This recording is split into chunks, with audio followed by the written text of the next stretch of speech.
आज का मेरा विषय है कि पहले हम किताबों में ये पढ़ते थे कि अंधेर नगरी चौपट राजा। वही यथार्थ तत्व, वही यथार्थ बात आज लागू हो रही है कि अंधेर नगरी चौपट राजा का मतलब यह है कि जो देश को चलाने वाला है और देश को चलाने वाले को सत्य होना चाहिए, सत्य प्रतिनिधि होना चाहिए। जनता को यह विश्वास दिलाना चाहिए कि ये व्यक्ति सत्य है, मन से, वचन से, कर्म से, मनसा वाचा कर्मणा, तीनों से सत्य होना चाहिए। लेकिन आज हमारे देश की हालत यह है कि ऐसे झूठे सरकार चलाने वाले राजगद्दी पर बिठा दिया जाता है, जो कहते कुछ हैं और करते कुछ हैं, जिनकी करनी कुछ होती है और कथनी कुछ होती है। और इस बात को जनता देश की नहीं समझ पा रही है, क्योंकि मैं ये कहना चाहता हूँ कि झूठा राजा बैरी जनता, हमारे देश की जनता बैरी हो चुकी है। उसको सुनाई नहीं देता है।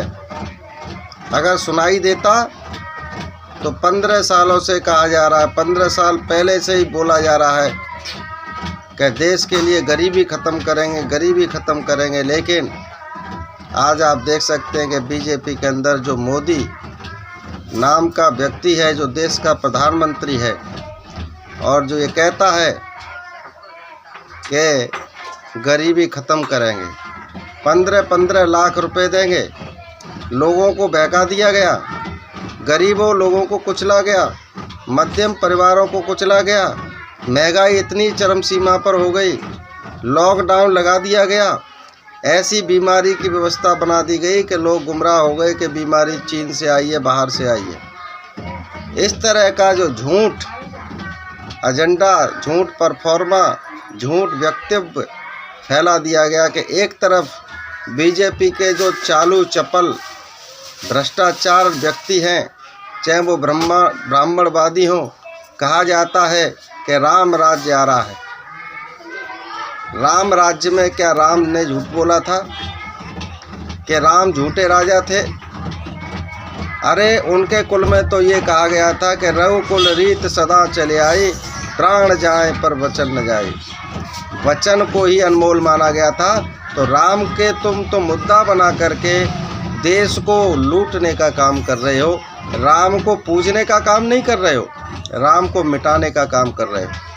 और मैं बताना चाहता हूं देश की जनता को कि आने वाले 10 साल के अंदर आपको पता चल जाएगा कि बीजेपी जितना भ्रष्ट, और इस जो वक्तव्य उनका है कि राम के राज्य की जो बात करते हैं, वो राम के सत्यानाश की काम करने का प्रयास कर रहे हैं, राम को मिटाने का प्रयास कर रहे हैं। वो मंदिर बनाने का नहीं, मंदिर तो उन्होंने राम के लिए नहीं बनाया, मंदिर उन्होंने अपनी सत्ता को कायम करने के लिए बनाया है।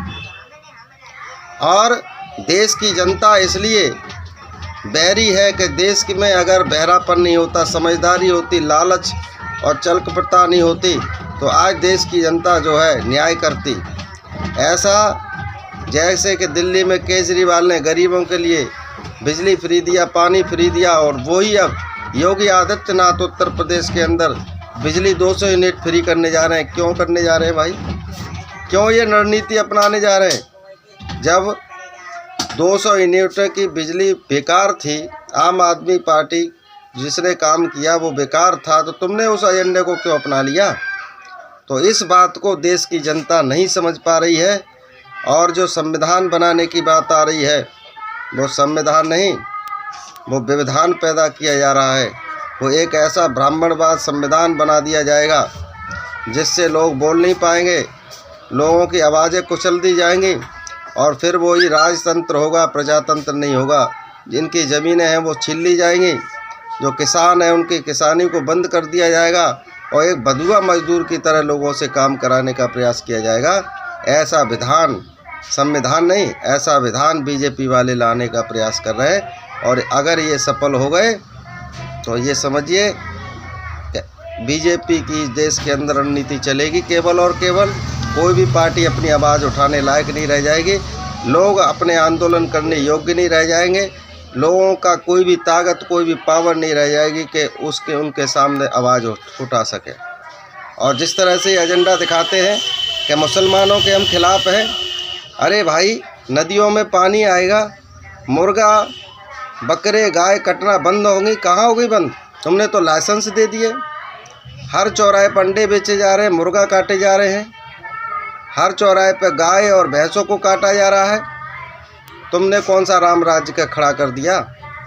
तो इस तरह का झूठा व्यक्तित्व समाज के अंदर इन्होंने दे करके अपनी छवि को दूषित किया है। इसलिए मैं कहना चाहता हूँ भारतवासियों, अपने आप के दिमाग को थोड़ा आप समझना पड़ेगा, दिमाग को खोलना पड़ेगा, इनकी बातों को, इनकी रणनीति को समझना पड़ेगा। अगर आप नहीं जागे तो कुछ ही समय बाद देख लेना कि पूरा ब्राह्मणवाद का एजेंडा बना करके देश को गुलाम बनाने का पूरा काम किया जा रहा है। ये बात मैं आपको बता देना चाहता हूँ। धन्यवाद।